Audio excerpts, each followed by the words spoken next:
ఈ కథ వినిపించబోయే ముందు నేను కొన్ని విషయాలు మీతో మాట్లాడదాం అనుకుంటున్నాను. ఈ ఉరుకుల పరుగుల ప్రపంచంలో మన లైఫ్ చాలా యాంత్రికంగా అయిపోతూ ఉంటుంది.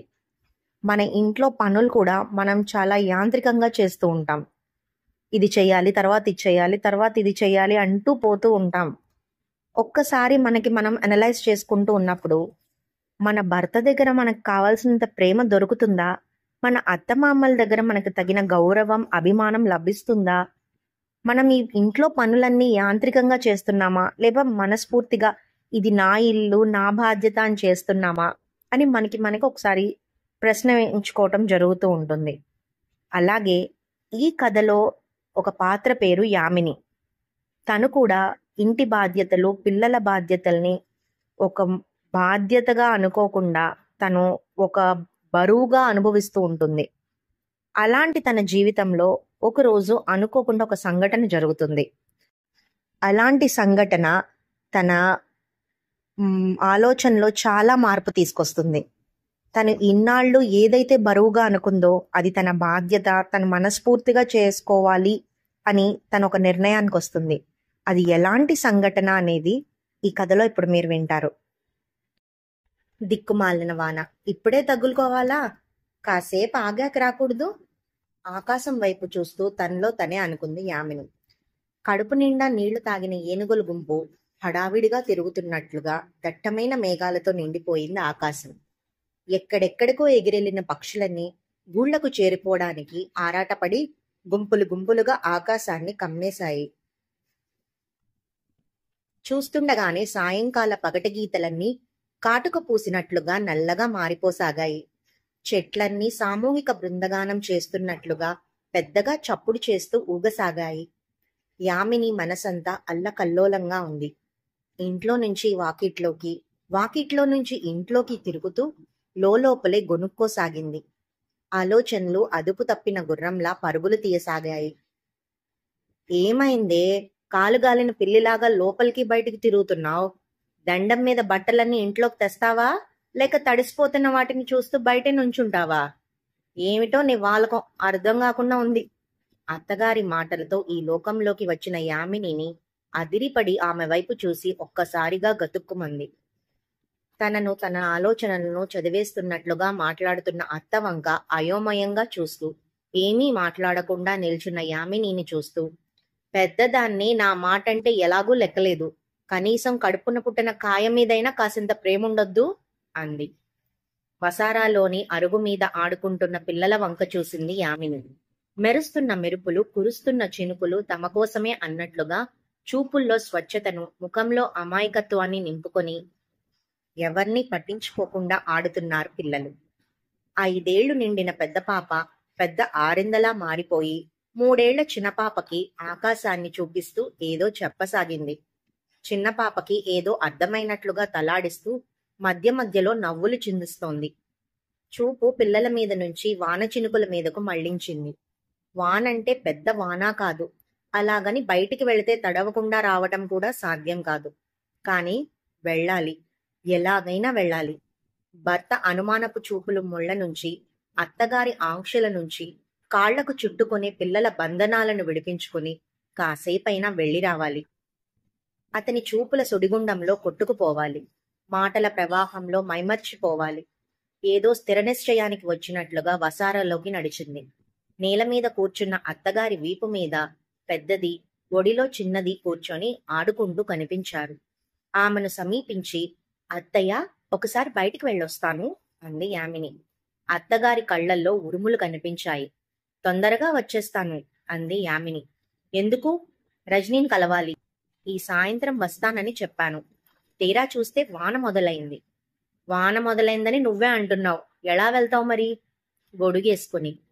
అత్తగారు పళ్ళు కొరుకుతూ కొరకరా చూస్తూ, వాడొస్తాడుగా, తీసుకొని వెళ్ళు అంది. అలిసిపోయి వస్తారుగా, మళ్ళీ ఇబ్బంది పెట్టడం ఎందుకు? నేను వెళ్ళొస్తాను, పర్లేదు అంది యామిని. మరి పిల్లలు? అన్నం తినిపించి యామిని వాక్యం పూర్తి కాకుండానే, జోల కూడా పాడి నిద్ర పుచ్చుతాను. నువ్వు మాత్రం చక్కగా గొడుగులేసుకొని అర్ధరాత్రి అపరాత్రి లేకుండా అడ్డమైన వాళ్ళని కలిసిరా. అత్తగారి స్వరంలో తీవ్రత పెరగటం యామిని దృష్టి దాటిపోలేదు. వాన వల్ల చీకటి పడింది గాని టైం ఇంకా 6 కూడా దాటలేదు అంది యామిని. 6 దాటిందో 7 దాటిందో 60 దాటిన దాన్ని నాకెలా తెలుస్తుంది? నీకులాగా చదువుకున్నానా ఏమన్నానా? నువ్వంటే అన్ని కాలాలను చదివేశావు. నాదంతా వానాకాలం చదువు. నీకెలా తోస్తే అలా చెయ్యి. ఉరిమినట్లు చూస్తున్న అత్తగారి చూపుల నుంచి తప్పించుకొని ఉరికినట్లుగా అక్కడి నుంచి కదిలింది యామిని. గోడ మేకుకు వేలాడుతున్న నల్లటి గొడుగును తీసుకొని బెడ్రూంలోకి వెళ్లి నిలువుటద్దం ముందు నుంచుని చెదిరిన తలను నలిగిన బట్టల్ని సరిచేసుకుంది యామిని. గదిలో నుంచి వసారాలోకి అక్కడి నుంచి వాకిట్లోకి నడిచింది. అత్తగారిని చూడటానికి ధైర్యం సరిపోలేదు. ఆవిడ అడిగే ప్రశ్నలకు సమాధానం చెప్పే ఓపిక లేదు. ముందు అక్కడి నుంచి బయటపడాలనే తపన ఆమెను తొందరపెట్టింది. నేలంతా చిత్తడి చిత్తడిగా ఉంది. ప్రహరీ మెట్లు దిగి రోడ్డు మీద నడవసాగింది. ఇళ్లకు పోతున్న కార్లు, స్కూటర్ల హడావిడి తప్ప దాదాపు రోడ్డంతా నిర్మానుషంగా ఉంది. తల మీద చున్నీలను, చీరకొంగులను కప్పుకొని వేగంగా నడుస్తున్న కొందరు ఆడవాళ్లు కనిపించారు. అంత వానలో అతన్ని కలవటం అవసరమో కాదో తేల్చుకోలేకపోతోంది యామిని. వెళ్ళకపోతే ఏదో పోగొట్టుకున్నట్లుగా మనసంతా వెలితిగా అనిపించసాగింది. అలాగని పిల్లల్ని విడిచిపెట్టి రావడానికి మనసు అంగీకరించకుండా ఉంది. ఆగడానికి సాగడానికి మధ్య ఊగిసలాట కొద్ది రోజుల క్రితం అతనితో జరిగిన పరిచయాన్ని గుర్తుకు తెచ్చింది యామినికి. మీరే కాలేజీలో చదువుతున్నారు అని వినిపించడంతో ఉలిక్కిపడి పక్కకు చూసింది యామిని. సన్నగా, పొడుగ్గా, ఆకర్షణీయంగా ఉన్న ముఖంతో, నిర్లక్ష్యంగా గాలికి ఎగురుతున్న జుట్టుతో ఓ వ్యక్తి కనిపించాడు. పిలిచింది తనను కాదేమోనని కూరగాయలు తీసుకోవడంలో నిమగ్నమైంది యామిని. ఏమండి, మిమ్మల్నే, ఏ కాలేజీలో చదువుతున్నారు? మళ్ళీ అడిగాడు. అతని వంక ఆశ్చర్యంగానూ కోపంగానూ చూస్తూ, కళ్ళు పోయాయా? కాళ్లకున్న మెట్టెలు, మెడలో తాళి కనపట్లేదా అంది. మెడలో తాళి, కాళ్లకు మెట్టెలా? ఏవి? ఎక్కడా కనపడవే. ఇష్టం లేకపోతే చెప్పడం మానేయాలి గాని అబద్ధాలు చెప్పకూడదు అన్నాడు పెద్దగా నవ్వుతూ. యామినిలో అయోమయం తొంగి చూసింది. వెన్నులో ఎక్కడా లేని భయం మొదలైంది. తనను ఎవరైనా గమనిస్తున్నారేమోనని చుట్టూ చూసింది. మార్కెట్లోని జనాలంతా హడావిడిగా కూరగాయల దుకాణాలతో కుస్తీ పడుతూ కనిపించారు. ఒక్కసారిగా ఊపిరి పీల్చుకున్న యామిని తన కాళ్ల వైపు చూసుకొని అదిరిపడింది. కాళ్లకు ఉండాల్సిన మెట్టెలు కనిపించలేదు. కంగారుగా మెడ తడుముకుంది. బోసిగా కనపడి వెక్కిరించినట్లుగా అనిపించింది. కంగారును కనపడనీయకుండా కూరగాయలు తీసుకుంటున్న యామినికి, నాకు తెలిసి మీరు ఏ డిగ్రీ ఫస్ట్ ఇయరో చదువుతూ ఉండాలి అన్న మాటలు వినిపించాయి. చేస్తున్న పనిని ఆపి అతని వైపు చూస్తూ, 2 పిల్లలు నాకు అంది కోపంగా. ఆమె వైపు చూసి పెద్దగా నవ్వుతూ, మీకిద్దరు పిల్లలేంటండి బాబు? అయితే సంతూర్ సబ్యాడ్లో మీతో కూడా ఇప్పించాల్సిందే అన్నాడు చిలిపిగా ఆమె కళ్లల్లోకి చూస్తూ. ఆమెలో కోపానికి బదులుగా ఎక్కడా లేని సిగ్గు ముంచుకొచ్చింది. ఎంత చక్కగా తయారైనా బాగున్నావు అని ఒక్క మాట కూడా మాట్లాడని భర్త గుర్తొచ్చాడు. పైనుంచి కిందకి, కింద నుంచి పైకి గుచ్చి గుచ్చి చూసే అత్త గుర్తొచ్చింది. అందాన్ని కూడా కేజీలుగానో మార్చి అంగళ్లలో అమ్మేస్తే బాగుండు. మగాళ్లకి అర్రులు చాచే పనుండదు, ఆడవాళ్ళకి అద్దాలతో పనుండదు. తన అందం ఇప్పటి వరకు భర్త అవసరాలు తీర్చడానికి, బలవంతపు అనుభవాల్ని బహుమానంగా అందించడానికి పనికొచ్చింది. ఇప్పుడు మాత్రం పొగడ్త ద్వారా అంతర్లీనంగా అణిచిపెట్టిన సంతృప్తికి దగ్గర చేసింది. ముఖం చిట్లించి మనసుని ముక్కలు చేసే భర్త దగ్గర లభించని స్వాంతనేదో యామిని మనస్సు మెలితిప్పసాగింది. అయితే ఇక్కడికి రోజూ వస్తారా అన్న మాటతో ఆలోచనల్లోంచి బయటికొచ్చింది. వారానికి ఒకసారి. మనసు ఆపుతున్నా నోరు సమాధానం చెప్తూనే ఉంది. ఈ రోజు బుధవారం అంటే మళ్ళీ వచ్చే బుధవారం దాకా వెన్నెల కనిపించదన్నమాట. వెన్నెల రాత్రి మాత్రమే కనిపిస్తుంది. కలుచుకోగానే మార్చుకోవడానికి అదేమీ తలగడ కాదు అంది. వచ్చే బుధవారం పగలే వెన్నెల్ని చూడాలని ఆశపడుతున్నాను. మీకోసం ఇక్కడే వెయిట్ చేస్తాను చెప్పి యామిని వైపు తిరిగి ఆమె కళ్లల్లోకి చూశాడు. ఆమె అతని వైపు బేలగా చూసింది. వద్దని చెప్పడానికి మనసు అంగీకరించట్లేదు. కుదరదని చెప్పడానికి మాట పెగలట్లేదు. ఏమీ మాట్లాడకుండా కావలసినవి తీసుకుని అక్కడి నుంచి బయటపడింది. వచ్చే బుధవారం ఇక్కడే, ఇదే టైం. వెనక నుంచి వినిపిస్తున్న మాటలు యామిని చెవుల్లో మారుమోగుతూనే ఉన్నాయి. విసురుగా వచ్చిన ఎదురుగాలికి గొడుగు వెనక్కి ముడుచుకుపోయి వానజల్లు ముఖం మీద పడేసరికి తుళ్లిపడింది. ఆలోచనల్లోంచి బయటికి వచ్చి చుట్టూ చూసింది.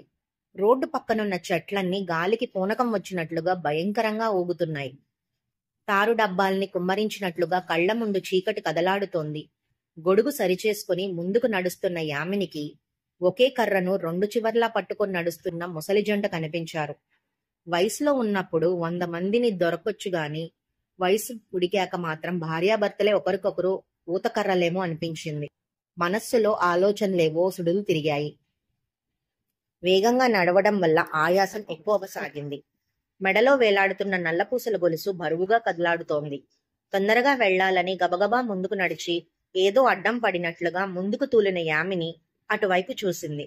వానను కూడా లెక్క చేయకుండా కోర్కెలు తీరని దయ్యాల్లా చెట్లు చాటను కౌగిలించుకుంటున్న పడుచు జంట కనిపించారు. శృంగారానికి బంగారానికి ఇష్టమే కొలమానమేమో. కొనాలనే ధ్యాస, కావాలనే ఆశ ఎలాంటి వారినైనా ఊరించి ఊరించి ఊబిలో ముంచేస్తుందేమో. కోరిక కూడా చీకటి కంటే చిక్కగా ఉంటుందేమో. తన ఆలోచనలకు తనలో తానే నవ్వుకుంది యామిని. ఏమీ తెలియనివాడు ఒక్కసారి బోర్లా పడితే అన్నీ తెలిసినవాడు 3 సార్లు బోర్లా పడ్డట్టుగా అయిపోయింది తన పరిస్థితి. ఏ కాలేజ్ అని అడిగినప్పుడు వచ్చిన కోపం యాడ్ ప్రస్తావన వచ్చేసరికి సంతూర్ సబ్బులా జారిపోయింది. మళ్లీ కలుద్దామని అతను అన్నప్పుడు వచ్చిన చిరాకు పగలే వెన్నెల్ని చూడాలనుంది అన్నప్పుడు మబ్బుల్లో తేలిపోయింది. పొగడ్త ఎంత పని చేస్తుంది! సాధ్యం కాదనుకున్న పనిని కూడా సావధానంగా అయ్యేలా చేస్తుంది. దేహానికి మెరుపుని మైమరుపుని ఇస్తుంది. గొడుగును కొద్దిగా వంచి మార్కెట్ వైపు చూసింది. మినుగురు పురుగుల్లా అక్కడక్కడా వెలుగుతున్న వీధి దీపాల కాంతి తప్ప అంతా చీకటిగా కనిపించింది. చినుకులు నిలువుగా కురుస్తున్నాయి. ఎక్కడో సగం వెలుతురు సగం చీకటి కలిసిన మూలల్లో ఉన్న షెడ్డు కింద కనిపించాడతను.